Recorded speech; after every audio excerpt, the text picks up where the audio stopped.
Hello, everyone, and welcome into episode 120 of the Stomp the Bus Show. I'm your host, Mark Harris, and we've got quite a bit to talk about. There's some basketball news. Spring football is underway. Molly Miller has been introduced as ASU women's basketball, and ASU baseball continues to light up the scoreboard in good ways and in bad ways. So, a little bit of everything here. As always, please like and subscribe on YouTube, rate and review on your podcast platform of choice. And let's get this rolling. Well, it turns out relying on a teenager to commit to ASU men's basketball and save the program essentially wasn't the best strategy. This tweet that I'm pulling up onto the stream was May 23rd, so earlier this week. It really feels like ASU men's basketball is headed towards a wasted season. Barring a Peat commitment, apathy will be at an all-time low. You're now relying on a few teenagers to save the program from falling into the abyss. This is so tenuous. So that was before we knew that Koa Peat had committed to Arizona. Well, a few days later, on Thursday morning, Koa Peat goes on the Pat McAfee show and announces that he is committing to the University of Arizona. So, first of all, I don't blame. This isn't about like, oh, Koa Peat, you should have been a Sun Devil. Yeah, no, like, high school kids are going to make their choices. Just from an objective standpoint, like going to U of A is a good decision for him. However, that's not the whole story when it relates to ASU, because the subtext of retaining Bobby Hurley and not firing him after this bad season, second consecutive bad season in a row, was, well, Koa Peat could be on the way. And you pair Koa Peat with Jaden Quaintance and Joe Sansanin and Amir Ali and potentially Adam Miller if he returns, then this team, there's some real hope, right? And I've heard from people that the Koa Peat smoke around ASU, it was not unfounded. Like, ASU at one point was in the lead for Koa Peat, and they definitely finished second in this recruitment. But it doesn't matter. Ultimately, he commits to U of A, and ASU is left holding the bag. So tough, and now there's nothing to sell. There's nothing to sell. I tweeted this on Thursday from the Stomp the Bus account, and I can't correct any of it. For those listening on the podcast, it reads, okay, well, no reason to have any real hope for next season. Shrug emoji. It was always a risk to rely on one high school player to bail out ASU men's hoops, and it backfired. If you thought the crowds at DFA were bad this season, ... I mean, what is there to point to now? Because Joe Sansanin is gone. He is left for St. John's. Jaden Quaintance, who knows? Who knows? I don't know. He could leave. He could stay. I mean, you better build a really good team around Jaden Quaintance if he's your marquee guy. And we'll see. We'll see what happens with Jaden Quaintance. I mean, if there's any sliver of hope, it would be that Jaden Quaintance returns. You bring back Sean Phillips, Adam Miller still has eligibility, which is wild to me. I imagine Amir Ali stays. And then obviously you bring in Mo Odom from Pepperdine, who's he averaged what, like 13 points? Yeah, 13 points, 7.5 assists per game. Shot 38% from three, 6'1". Don't love that, but I mean, he put up real numbers. This guy's a real player. It's just, I don't know how much that really means, right? And there is rumors of Marcus Adams Jr. He is visiting ASU, 6'8" sophomore from Cal State Northridge. average 16 points, 5 rebounds per game, 53% field goal, 40% from three, former 4-star recruit. So this guy getting, just aside from everything, if ASU is able to land Marcus Adams Jr., that's a real addition. That is a real addition, even though he's coming from the Big West. That would be big. That I wouldn't change the overall, tenor of where the fan base is feeling with ASU men's basketball right now because he's an unknown guy. But it would be a legitimate addition, and it would be something that, just from a pure on paper perspective, would be a good add to the program. But it doesn't matter. It doesn't matter. Like, the fan base is so out on Hurley. And again, it's not 100% his fault. I understand that, like, the arena is a huge albatross around his neck. It is an incredibly difficult thing to recruit to deal with, to overcome. I totally understand that, and that's why I've given Hurley such a long leash. But it's not an unlimited leash, And when it's been 10 years, that's the thing. That's the thing for the few Hurley defenders that are out there. I don't understand any. It's just it's hard to find real reasons for positivity entering next year, because getting him if they were able to land Koa Peat, like, that would have changed the dynamic of this in a big way. But it didn't happen. It didn't happen. So I don't know. I just think ASU fans don't want to, like, it's just, I feel like people are just waiting this out now. It's like, okay, I mean, we know how this is going to go.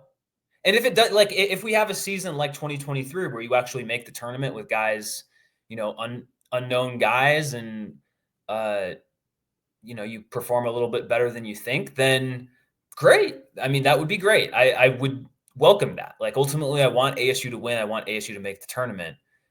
But it seems so unlikely. It's like, because we don't know if Quaintance is going to stay, right? And even if he does, he's more of a defensive player. I mean, he'll be better this following season at wherever he plays, just because, he'll be 18 instead of 17, and just the natural improvement of growing as a young man. But it felt like the Koa Peat was kind of your last chance at, like, salvaging this. And again, this is the problem with essentially tying yourself to this one recruit, because it's just one player, and maybe deep down he wanted to go to ASU, but the Nike shoe connection, or just from an objective standpoint, like, it makes more sense for him to go to U of A. They have a much better men's basketball infrastructure than ASU does. There's no denying that. So I don't know. It's not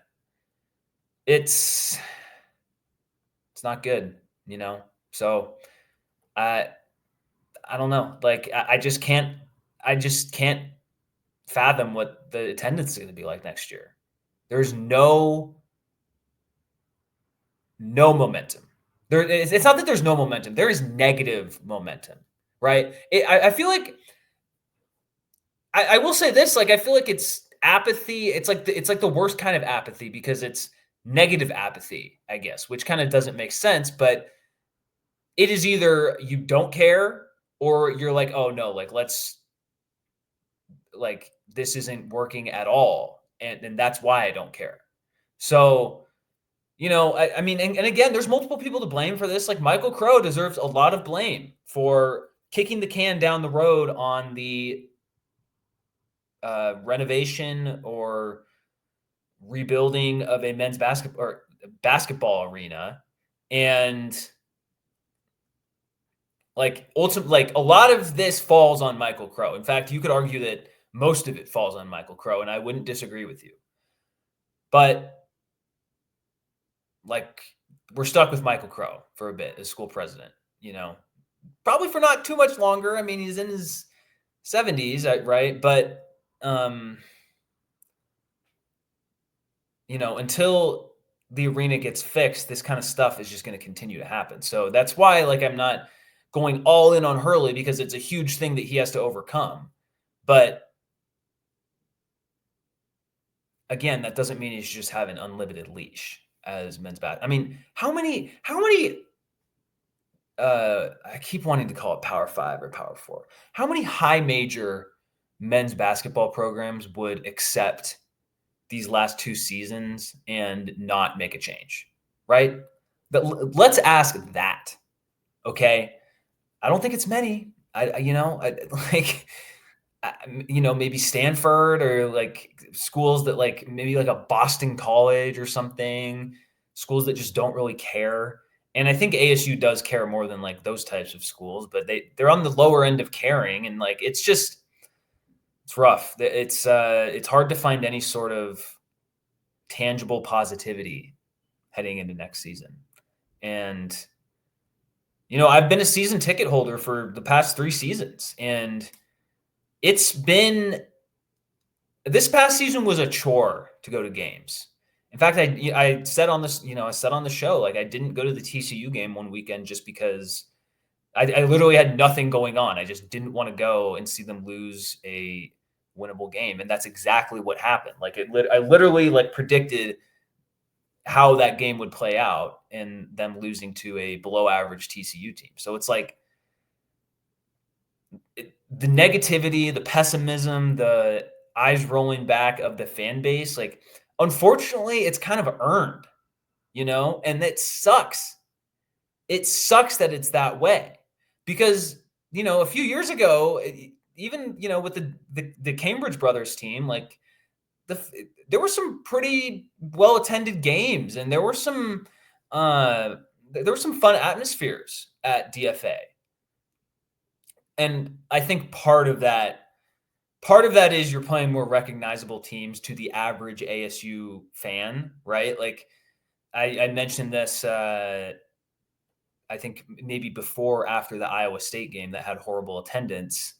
Like the average ASU, you know, average Joe fan cares more about UCLA and USC and Oregon coming to the basketball arena than a good Iowa State team, because that's just the historic. I mean, many of those people are from those states, right? I mean, I know there are some people from Iowa at ASU, but it's a lot less than Southern California, for Pete's sake. So anyway, it's just a big mess. And so, hopefully ASU does land this what's his name? Marcus hopefully ASU, yeah, Marcus Adams Jr., but it's not like ASU is the only school recruiting him, right?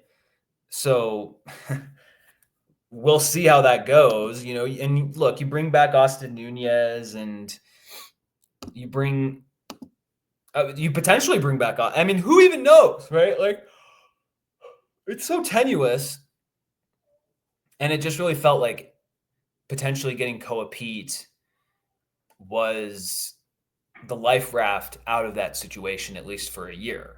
And now it's gone. And now it's like, now we're doing this. And we just lost Joson Sannon as well, who, he wasn't perfect this year, but he was still a competent scorer. You're losing Alston Mason, who I think at the guard position really, I think he played a little bit better than I expected. And he had some really good games. So, I mean, I saw some ASU fans try to spin this. Like, I'm sorry. Like, there's nothing to spin. It's just bad. Like, there's nothing to spin about this because ASU had a legitimate chance at Koa Peat. That's the thing. It's not like some of these recruitments where like there was actually no chance at getting him, But it's just unfortunate. And It just feels like we are running out the string this next year. And, even though a new coach would not be the cure all to all the issues at ASU men's basketball, it would not be. A fresh start can still help out. I've mentioned Rodney Terry. Unfortunately, I called him Rodney Perry a bunch of times last episode. But bringing in Rodney Terry, who again is not he's not the next reincarnation of John Wooden or Rick Pitino or whatever, but he had some decent success at Texas. The guy Tobin Anderson I mentioned from he was at Iona, Fairleigh Dickinson when they beat Purdue. I've mentioned Russell Turner from UC Irvine. Tim Miles from San Jose State. Like, there are coaches out there. I know there are some people in ASU media who like to tell you that no one else can succeed. No, it's impossible for anyone else to succeed at ASU men's basketball other than Bobby Hurley. But and maybe they would be worse, right? Like, I'm not coming at this from an angle that Hurley is terrible and you couldn't I'm not coming at this from an angle that Hurley is terrible and the next coach will 100% be better. I don't believe that. But what I do believe is that keeping I just don't know how you're supposed to sell an already apathetic fan base after 2 bad years. These were not below average years. They were bad years. I don't know how you're supposed to sell them oh yeah, just this time it'll work. No, I feel like the kind of come out of nowhere year already happened 2 years ago in 2023, right? With a good group of transfers that people didn't know about. You got Cambridge from Nevada. You got Devin Cambridge from, I think, Auburn. Warren Washington, I believe, was from Nevada. Frankie Collins from Michigan. And speaking of, he's in the portal again from TCU. I would love to bring Frankie Collins back.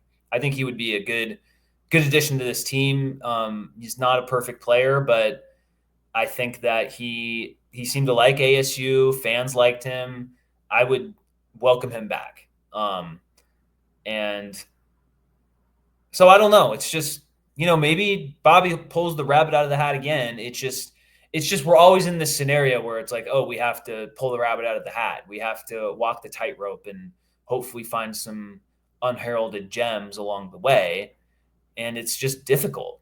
And so it seems like NIL isn't as big of an issue as it's been in the past, but it's also not necessarily a selling point either. So it's I don't know. I mean, Brad Sesmat has teased or kind of mentioned on his shows. I recommend people listen to the most recent Brad Sesmat podcast that came out on Thursday, kind of right after the Koa Peat announcement. And in kind of some of his work recently that he's mentioned that there are some upgrades to Desert Financial Arena down the road, potentially that will get announced in May or later this year. I want to give credit to Sesmat on that. So, I mean, that could be something that really energizes the fan base because it's been years of people complaining and nothing has gotten done on the arena. And Michael Crow has been incredibly tone deaf in his messaging about the arena.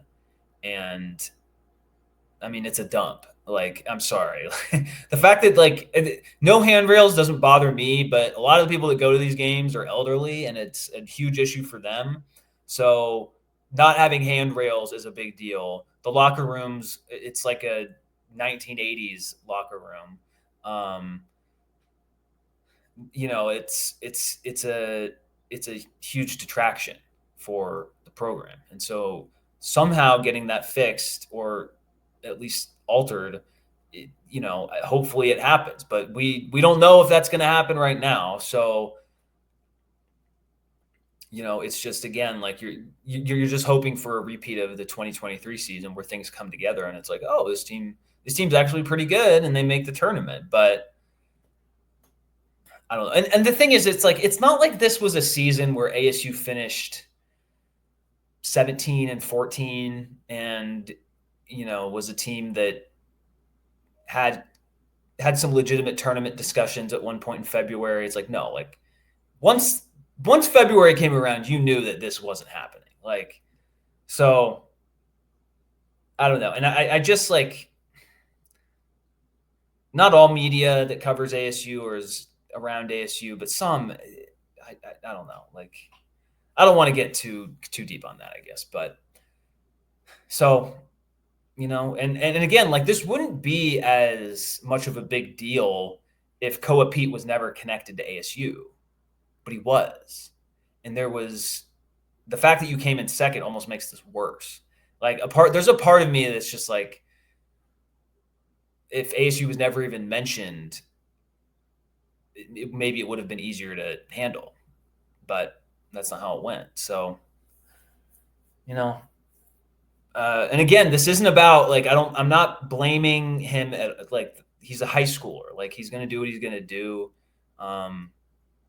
And it's unfortunate that like the gap between U of A men's basketball and ASU men's basketball is so big. And like, it's not that ASU men's basketball needs to be as good as U of A, but it just can't be this just such a joke that the games against them are foregone conclusions. It can't be that like it can't be that ASU is just routinely going to be expected to be a bottom two team in the Big 12, and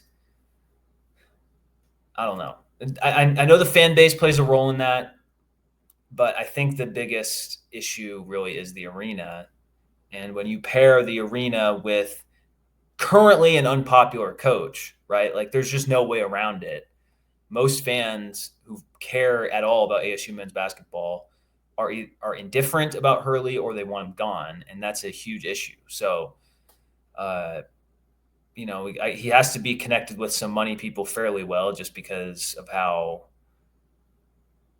he's. I mean, the fact that he was able to land Quaintance and Sannon last year, like that's kind of what happened last year. Is like people were really down, and then they add Quaintance and Sannon, and you're like, oh, okay, like this is a good way to get fans back on your side. But now it's just we're in the same situation, and you weren't able to do it with Pete, and now Sannon is gone. So, it's a worse position now. So,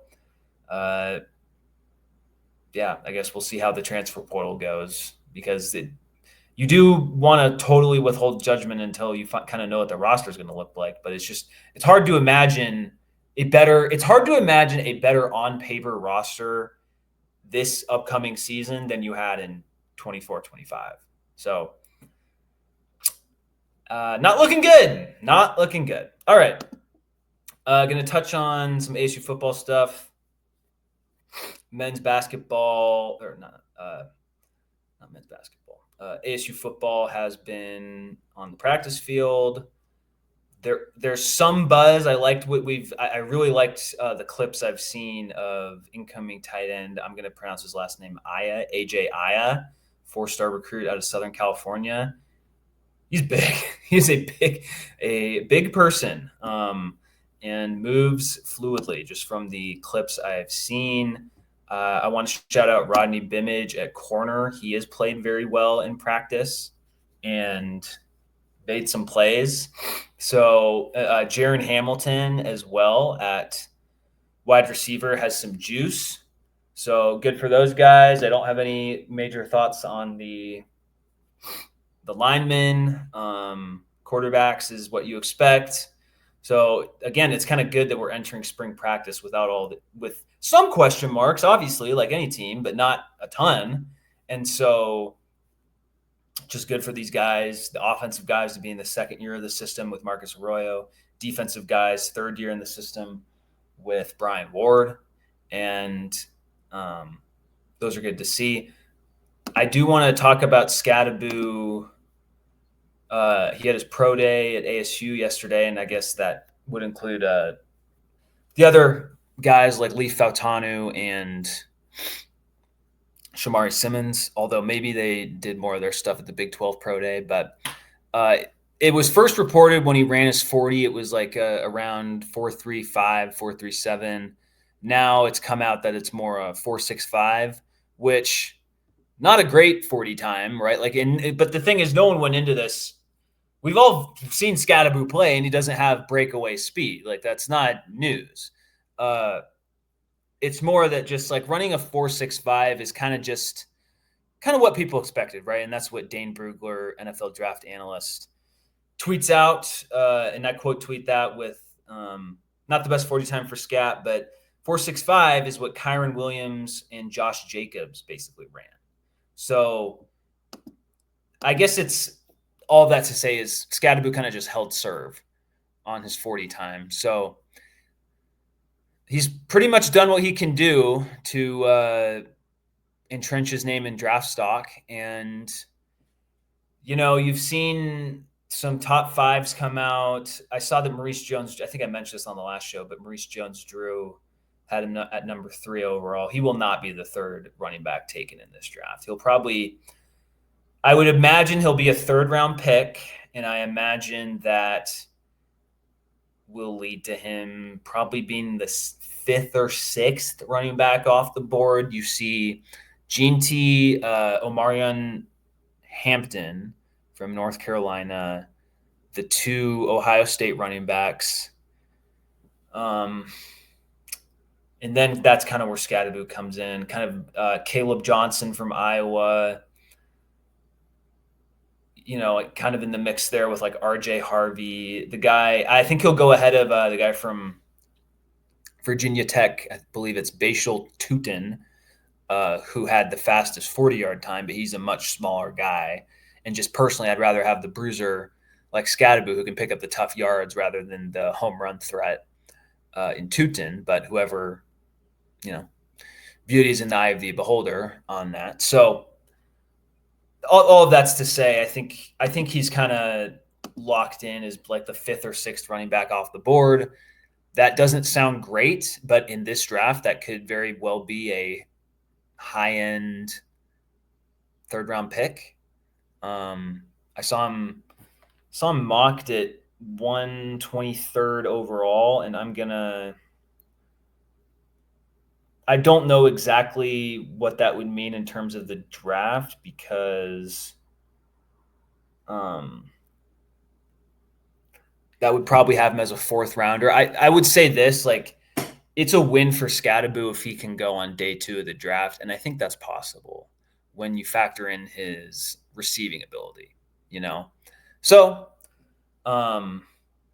excited for him that like he can kind of just get a lot of this stuff out of the way, and I don't think that we'll see him like drop super far in the draft. So good stuff there from Scadaboo. Obviously, ASU had the first pitch yesterday at the Diamondbacks opener. That was pretty cool to see. I thought it was hilarious that Sam Levitt had the worst first pitch of all of them. Just completely airmailed the catcher. And I just thought that was so funny. Dillingham was promoting it, saying, where else can you throw out a first pitch as a college football player?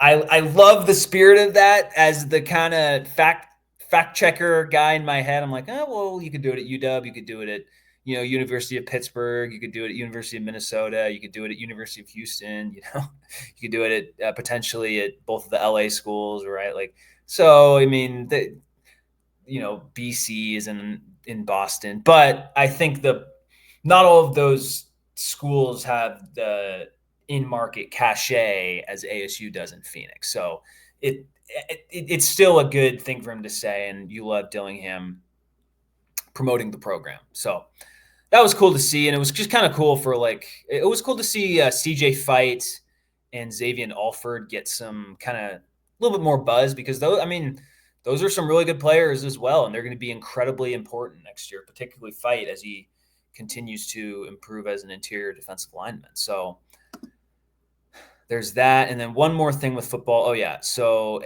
pretty cool that ASU is having an open practice on Saturday evening. It has been updated. It will not be at Oh, okay. So it was originally slated for being in Sun Devil Stadium, but it's going to be at the practice fields, which are right by the bubble. So I'll potentially go to that. I don't know. I'll see. I kind of want to stay in and watch March Madness, to be honest, but we shall see.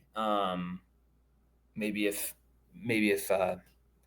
some of my friends are free, then I might end up going. But either way, it's not about what I want to do. It's about the fan base, and I think that it's a pretty cool opportunity for the fan base and potentially especially kids. Like this would be a cool thing to bring your kids to see some of these guys up close. So that is a pretty cool thing that ASU is doing. All right. I'm going to touch on ASU hiring Molly Miller. So that went live. What am I saying? That became official pretty much right after earlier this week. After, yeah, so March 22 would have been Saturday. And she had her press conference earlier this week. The thing that jumped out with me, I don't know if I quote tweeted it, but I'll just stop sharing anyway. The thing that jumped out for me in the Molly Miller press conference and kind of just her entrance into ASU is the energy is palpable, right? Like the comparisons to Dillingham, like sometimes like I don't think you just want to compare every coach to Dillingham that comes in and has a bright future or whatever, but like you could see the obvious comparisons. Like she banging her fists on the table, being like, I want to be ingrained in the fan base. You can see why she's been so successful. Like she has some juice to her. So that was pretty cool to see, and she'll have to be hitting the portal really hard. You know, just since pretty much most of ASU's previous women's basketball roster has left or is in the portal already. And, I was critical of Graham Marcini for retaining Hurley. And unfortunately, that criticism has proved to be even more correct because Koa Peat didn't commit. Landing Molly Miller is a big feather in his cap, though.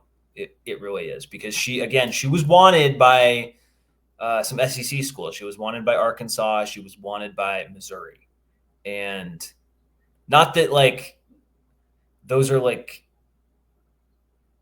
I don't think those are like women's basketball powers or anything. It's not like it's Tennessee or UConn, but those SEC schools have more money to work with than ASU does. So being able to keep her in town, it's just it would have been a bad look if she left for Arkansas when ASU was literally right in her backyard when she was at GCU. So kind of from that perspective, I'm happy ASU hired her, and it seems like it's a good fit so far. And she was at the first pitch too, so cool that she's already kind of getting involved and becoming a notable name for ASU athletics.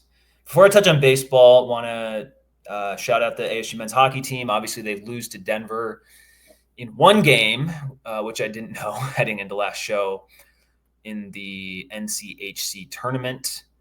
Tough, just that early season doomed them. They were probably good enough to make the NCAA tournament, but didn't happen. So tough that the season ended like that. But I think you can tell with ASU men's hockey, like I think the trajectory is clearly pointing up, and you return a lot of guys. You lose a few guys to the NHL, but that's a good thing. So let's see what Greg Powers and co can do in the portal and on the recruiting trail this offseason. All right, gonna start the show out with some negativity and gonna close it with some negativity. ASU baseball, if you are a hardcore ASU baseball fan, which I am not, admittedly, but there are many hardcore ASU baseball fans out there, or relatively hardcore anyway. This team is going to give you gray hair. It is going to give you gray hair. because a series win over then ranked 22 Kansas, right? You win 9-2, lose 3-7 on Saturday, and then you win 7-6 is good. The bullpen blew it again on Sunday against Kansas. Now, luckily, New Contradas was able to hit a 2-run walk-off homer, which is awesome, and it speaks to the strength of the ASU lineup. But looking at the box score here, ASU, they trailed 2-0. They're up 3-2 in the fourth. They fall behind 4-3, then go back up 5 to. They go back up 5 uh, 5-4 in the seventh inning with the Tobias 2-run RBI double. But then Kansas hits a 2-run bomb in the ninth, and it's just like, here we go again. Thankfully, New Contradas is able to save the series for you with the 2-run bomb. In the bottom of the ninth, ASU wins. They improve to 16-8. But the bullpen struggles did not go away. And the Tuesday game struggles certainly did not go away because ASU blew a 6. Oh, what was the lead? They lose 6-11. Yeah, oh my gosh, they give up. Unreal. They give up. They blow a 6-4 lead in the eighth inning. If you are up 6-4 in the eighth inning, you need to win that game against UNLV. They don't. They allow 7 runs in the eighth inning. I'm not going to name any bullpen players by name because that's unfair, but just a bad. It's the thing that keeps rearing its ugly head for ASU baseball. So,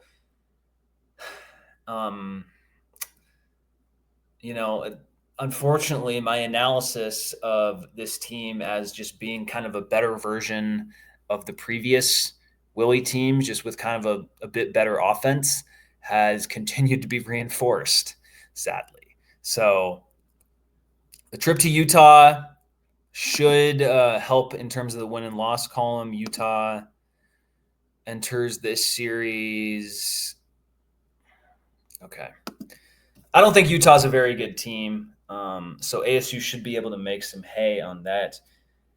You're probably going to need a sweep. You're probably going to need a sweep to kind of just quell some concerns and build up your record, right? It's not like the Big 12 is a murderer's row, but U of A is good. Traveling to Cincinnati a few weeks from now will be, or traveling just to the Midwest because you have a random April 14th at 10 a.m. They play at Purdue. That is a pretty random scheduling quirk there, but I guess any chance you get to recruit the vaunted Midwest recruiting pipeline, you got to do it, right? So Utah enters this game at 13-10 overall, 2-4 in conference. Utah's never really been that good at baseball, and it looks like that trend is continuing this year. So this is an opportunity to kind of get back on track, even if you win games ugly and your bullpen doesn't really perform that well, a la the TCU series where you're up 12-5 and win 12-11.